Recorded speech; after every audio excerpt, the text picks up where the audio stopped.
Hi everyone, I'm back today with another really fun yoga posture that you can learn from the Ashtanga Yoga Primary Series. And this one is called Ubhaya Padangusthasana, which means both big toe pose. And you'll see the reason why is because we're going to hold on to both of the big toes. Hopefully, if you're practicing this posture, you already have practiced the rest of the postures before it in the primary series, because they will set up the foundational movement patterns, the flexibility and the strength as well that you need to be able to do this posture. Having said that, it's quite an accessible posture that there are a number of different modifications for. So if you want to give it a go, then it's totally up to you. Okay, so the posture comes quite far into the primary series, near the end of the seated sequence. And we begin by jumping through to dandasana. So we do a vinyasa and then we jump through and land with straight legs in dandasana.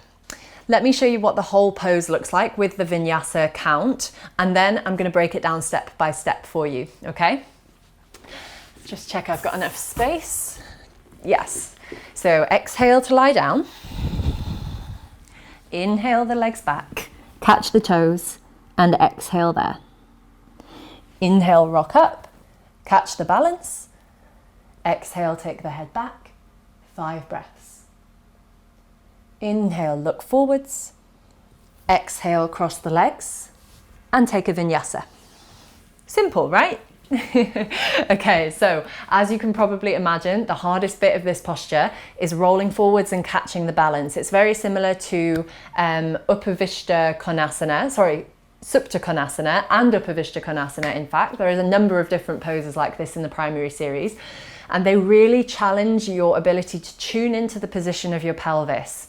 You might have been able to see when I did the posture for you there, it's really the pelvic position combined with the switching on of the muscles around the pelvis that help you to find the balance. So it's a great way to train yourself in this kind of awareness. Let's think about what you really need to be able to do this posture. Which kind of movement patterns do you need to have established first? Well, the first is in parangishdasana, in the seated one, you need to be able to catch your toes, right? Because it's going to be hard for you to hold your toes up like this if you can't hold them down here. So practicing Padangusthasana is a really good way to make sure that you're prepared and ready to start Ubhaya Padangusthasana. And lying down on the back and taking the legs back into halasana, it comes in the finishing sequence of Ashtanga Yoga. So if you've been practicing a while, you probably know that the shoulder stand sequence, where you come up onto the shoulders and then take your legs back into halasana. So that's kind of the first part of this posture. So you're probably good with that if you've been practicing Ashtanga for a little while already. And then finally, the next stage of rolling up is really just blind faith, having a go, being ready to laugh at yourself and maybe fall a couple of times. But it's a really good fun. It's a good fun posture to learn. So I hope you'll have fun learning it with me. Let me talk you through it again and watch very closely what I do.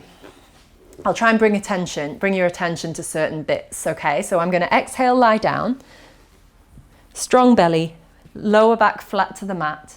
Inhale the legs back. Catch the big toes, exhale here. Now, use your inhalation and use your toes if you need as well. So push off your toes to rock up.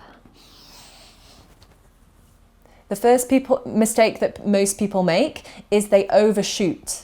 So with Ubhaya Padangusthasana, it's very easy to go too far, in which case all that happens is this. Okay, so you need to be a bit more controlled with when you're coming up. Oops. So gentle inhale. And exhale, take the head back. Look to the nose. So here what the tendency is to do is this. We want to round the back because it's a little bit harder to stay upright with the spine long. But see if you can lift out of your pelvis and lengthen your waist to come into a really strong version of the pose. Anyone can do this, but it takes a lot of strength and endurance to stay here. So you're looking for kind of a V shape with your legs and your back.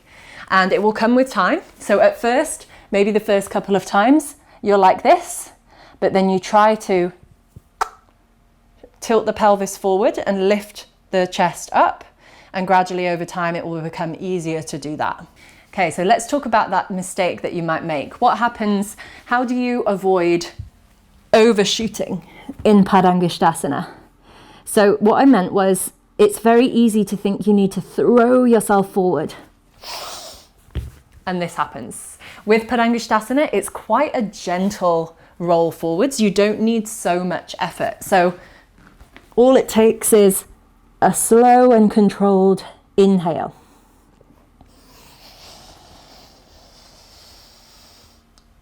And exhale. The head goes back. Okay, so if you overshoot, have another go. Try a few times. Maybe try to slow it down and really let that movement upwards come from the base of the spine all the way up through the chest until you're in the fully extended version. And that's really all there is to know about this pose. The only other modification I could think to give you is to bend your knees when you're doing it at first. So if you really have a lot of tightness in the hamstrings and you find it hard to straighten your legs and catch the toes, have a go like this. So keep the knees slightly bent, inhale up, and maybe you're here to begin with, and gradually you extend. Another option would be if you overshoot and you're just getting tired of overshooting, come back up, grab the toes here, just in front of your chest, and then lift them up as high as you can, maybe coming into the full version. It's a little bit easier when you begin in the right position with the pelvis, but when you're asked to roll into the right position, that's obviously the more challenging aspect of the pose. But I hope you agree with me. It's a really good, fun posture. It looks kind of fancy, but it's not so challenging once you've got that little balance point down. So enjoy it. I hope this tutorial has been a little bit useful for you. If it has, make sure you give the video a like by clicking thumbs up below. Leave me a comment if you have any questions. If you haven't already subscribed to my channel, then make sure you do that now. And if you click the bell, then you'll get a notification when I post any new videos. Thanks again for watching, and I'll see you next time.